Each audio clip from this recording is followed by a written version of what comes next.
मेहनत और ईमानदारी का फल। प्रेरणादायक कहानी। गुप्ता जी एक किराना व्यापारी हैं। रोजाना की तरह गुप्ता जी ने अभी दुकान खोली ही थी कि एक महिला उनके पास आई और बोली, सेठ जी, ये अपने 10 रुपए रख लो। गुप्ता जी उस गरीब सी औरत को प्रश्नवाचक नजरों से देखने लगे, जैसे कि वह पूछ रहे हों कि मैंने कब तुम्हें 10 रुपए दिए थे। महिला बोली, सेठ जी, कल शाम को मैं आपकी दुकान से कुछ सामान लेकर गई थी, तब मैंने आपको 100 रुपए दिए थे। मैंने 70 रुपए का सामान खरीदा था। आपने गलती से 30 रुपए की जगह मुझे 40 रुपए लौटा दिए थे। गुप्ता जी ने 10 रुपए के नोट को अपने माथे से लगाया, फिर गले में डालते हुए बोले, एक बात बताइए बहन जी, कल आप सामान खरीदते समय कितने मोल भाव कर रही थी? यहाँ तक कि 5 रुपए कम करवाने के लिए आपने कितनी बहस की थी, और अब आप ये 10 रुपए लौटाने चली आई हो। महिला बोली, सेठ जी, पैसे कम करवाना मेरा हक है, लेकिन एक बार चीज का मोल भाव हो जाने के बाद उस चीज के कम पैसे देना पाप है। गुप्ता जी उस महिला से कहने लगे, हाँ, लेकिन आपने कम पैसे कहाँ दिए? आपने तो पूरे पैसे दिए थे। ये 10 रुपए तो मेरी गलती से आपके पास चले गए थे, रख लेती तो मुझे कोई फर्क नहीं पड़ने वाला था। महिला बोली, बेशक आपको कोई फर्क नहीं पड़ता, मगर मेरे मन पर हमेशा ही ये बोझ रहता कि मैंने जानते हुए भी आपके पैसे खा लिए, इसलिए मैं रात को ही आपके पैसे वापस देने आई थी, मगर उस समय आपकी दुकान बंद हो चुकी थी। गुप्ता जी ने महिला को आश्चर्य से देखते हुए पूछा, आप कहाँ रहती हो? वह बोली, सेक्टर 19 में रहती हूँ। गुप्ता जी जवाब सुनकर हैरान रह गए। बोले, आप 10 किलोमीटर दूर से ये 10 रुपए देने दूसरी बार आई हो? महिला बड़े सहज भाव से बोली, हाँ सेठ जी, दूसरी बार आई हूँ। मन का सुकून चाहिए तो ऐसा करना पड़ता है।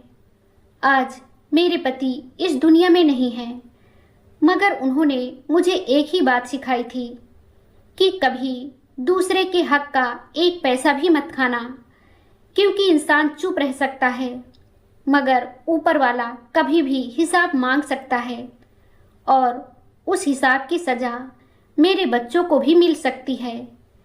इतना कहकर वह महिला वहां से चली गई।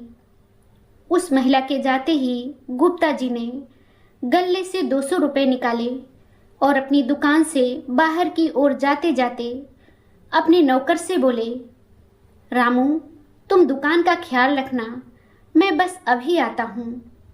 गुप्ता जी बाजार में ही एक दुकान पर पहुँचे, फिर उस दुकान वाले को 200 रुपए देते हुए बोले, केशव जी, ये अपने 200 रुपए रख लीजिए। कल जब आप सामान लेने आए थे तब हिसाब में ज़्यादा जुड़ गए थे। केशव हंसते हुए बोले, भाई साहब, पैसे हिसाब से ज़्यादा जुड़ गए थे तो आप मुझे ये रुपए तब दे देते जब मैं दोबारा आपकी दुकान पर आता। इतनी सुबह सुबह आप 200 रुपए देने चले आए। गुप्ता जी बोले, कल पर क्या भरोसा, जब आप दोबारा आते तब तक मैं मर जाता। तब आपके मुझ में 200 रुपए निकलते हैं, ये आपको तो पता ही नहीं था ना, इसलिए देना जरूरी था। पता नहीं ऊपर वाला कब हिसाब मांगने लग जाए और उस हिसाब की सजा मेरे बच्चों को भी मिल सकती है। इतना कहकर गुप्ता जी तो वापस अपनी दुकान पर चले गए, मगर केशव के दिल में खलबली मच गई, क्योंकि 8 साल पहले उसने अपने एक दोस्त से 4 लाख रुपए उधार लिए थे, मगर पैसे देने के दूसरे ही दिन वो दोस्त हार्ट अटैक से मर गया। दोस्त के घर वालों को इन पैसों के बारे में पता नहीं था, इसलिए किसी ने उससे पैसे वापस मांगे नहीं थे।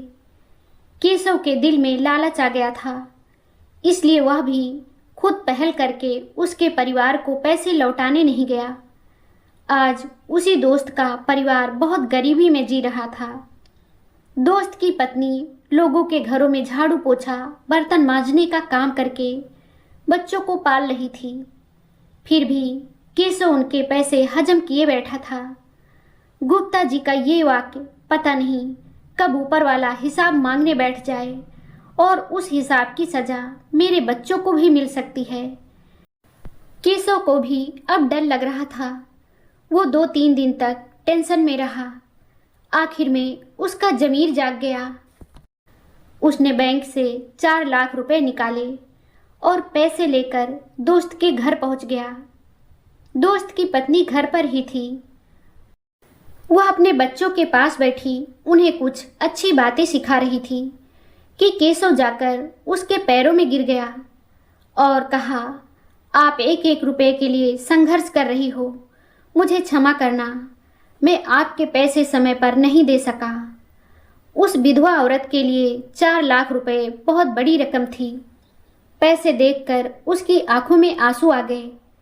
वह केशव को दुआएं देने लगी, जो उसने ईमानदारी दिखाते हुए उनके पैसे लौटा दिए। ये वही गरीब महिला थी जो गुप्ता जी को उनके 10 रुपए लौटाने 2 बार गई थी। कहानी की सीख।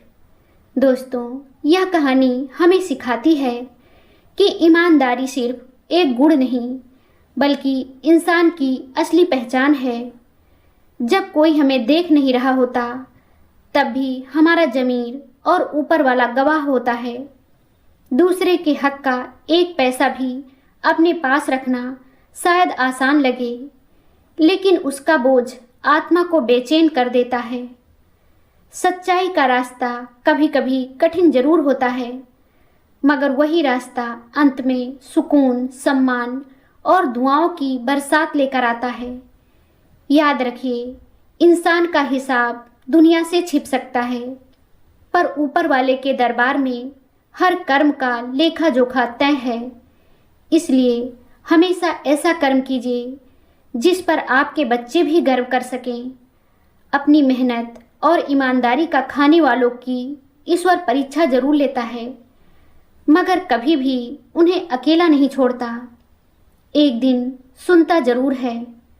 ऊपर वाले पर भरोसा रखिए और एक बात जीवन में हमेशा याद रखिए, कर्मों का हिसाब देर से ही सही पर जरूर होता है।